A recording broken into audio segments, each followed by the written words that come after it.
ತನ್ನದು 100% ಭವಿಷ್ಯ ಎನ್ನುವ ಸಂಖ್ಯಾಶಾಸ್ತ್ರದ ಆರ್ಯವರ್ಧನ್ ಗುರೂಜಿಯವರು ಬಿಗ್ ಬಾಸ್ 10ನೇ ಸೀಸನ್ ಕುರಿತು ಸ್ಫೋಟಕ ಭವಿಷ್ಯವೊಂದನ್ನು ಹೇಳಿದ್ದಾರೆ. ಅವರ ಜ್ಯೋತಿಷ್ಯದ ಪ್ರಕಾರ ಬಿಗ್ ಬಾಸ್ ಪೂರ್ತಿಯಾಗುವುದೇ ಡೌಟ್ ಎನ್ನುತ್ತಿದ್ದಾರೆ. ಇನ್ನು ಸಮಸ್ಯೆ ಆಗುತ್ತೆ, ಆ ಮನೆಯಲ್ಲಿ ಭಾರಿ ಗಲಾಟೆ ಆಗಬಹುದು ಎನ್ನುತ್ತಾರೆ. ಈ ಮಧ್ಯೆ ನೈಋತ್ಯ ಮೂಲೆಯಲ್ಲಿ ದೋಷ ಕಾಣಿಸುತ್ತಿದೆ, ಕೋಪ, ಶಾಪ, ಪ್ರತಾಪ ಎಲ್ಲವೂ ಕಾಣಿಸುತ್ತಿದೆ ಎನ್ನುತ್ತಿದ್ದಾರೆ. ಬಿಗ್ ಬಾಸ್ ಎನ್ನುವುದೇ ಮಹಾ ಮೋಸ, ಅಲ್ಲಿ ಸ್ಪರ್ಧಿಗಳನ್ನು ಸರಿಯಾಗಿ ನಡೆಸಿಕೊಳ್ತಾ ಇಲ್ಲ ಎಂದು ದೂರುತ್ತಿದ್ದಾರೆ. ಕಷ್ಟಪಟ್ಟು ಆಡಿದ ಆಟಗಾರನಿಗೆ ಸರಿಯಾಗಿ ಸಂಭಾವನೆ ಕೊಡದೆ ಬಂದ ಲಾಭವನ್ನೆಲ್ಲ ಯಾರೋ ಇಬ್ಬರು ನುಂಗಿ ನೀರು ಕುಡಿತಿದ್ದಾರೆ ಎನ್ನುತ್ತಿದ್ದಾರೆ. ಫೈನಲ್ ಬಿಗ್ ಬಾಸ್ ವಿನ್ನರ್ ಯಾರು ಎಂಬ ಪ್ರಶ್ನೆಗೆ ಗುರೂಜಿ ಸರಿಯಾಗಿ ಉತ್ತರಿಸದೆ ನುಣುಚಿಕೊಂಡದ್ದು ಯಾಕೆ ಎಂಬುದೇ ಈಗ ಬ್ರಹ್ಮಾಂಡದ ಪ್ರಶ್ನೆಯಾಗಿದೆ.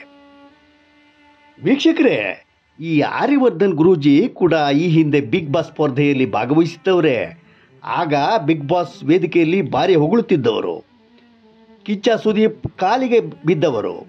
ಬಿಗ್ ಬಾಸ್ ಕುರಿತು ಎದ್ದು ಹತ್ತುವುದು ಹೊಗಳಿದ ಗುರೂಜಿ ಹೊರಕ್ಕೆ ಬಂದ ಮೇಲೆ ಉಲ್ಟಾ ಹೇಳಿಕೆ ನೀಡುತ್ತಿರುವುದು ನೋಡಿದರೆ ಇವರ ಭವಿಷ್ಯವೇ ವಿಚಿತ್ರ ದ್ವಂದ್ವದಿಂದ ಕೂಡಿದೆ ಎನ್ನಬಹುದು.